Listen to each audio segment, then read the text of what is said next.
Утро было ясным и безоблачным.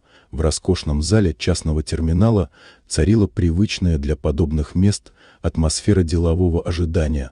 Люди в дорогих костюмах переговаривались вполголоса.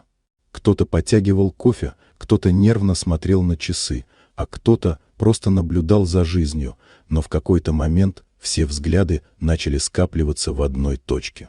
Он появился уверенной походкой, известный миллиардер, влиятельный и харизматичный, с осанкой человека, привыкшего владеть всем. В его руке сумочка молоденькой женщины, спутницы, одетой с безупречным вкусом.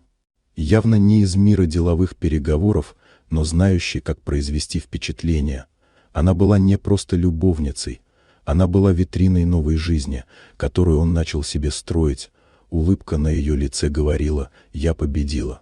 И в этот самый момент дверь с противоположной стороны зала мягко распахнулась, вошла она. Его жена. Не просто жена, женщина, с которой он делил десятилетия жизни, семейный бизнес, успех, дом. Она стояла прямо, в строгом бордовом платье, подчеркивающем силу и достоинство. На ее лице не было истерики, боли или мольбы, только абсолютное спокойствие, спокойствие женщины, которая все уже поняла.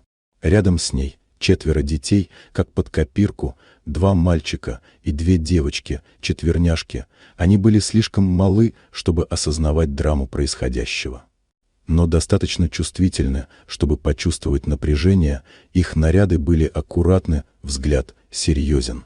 Они смотрели прямо на отца, он не смел смотреть им в глаза. Окружающие замерли, кто-то опустил телефон, кто-то отвернулся, кто-то, наоборот, не мог оторвать взгляд. В этом зале, полном власти и притворства, внезапно стала ощутима одна вещь — правда. Жена подошла чуть ближе, не сказала ни слова. Она только посмотрела на него, долго, прямо, и все стало ясно. Она ушла, не обернувшись, он не пошел за ней.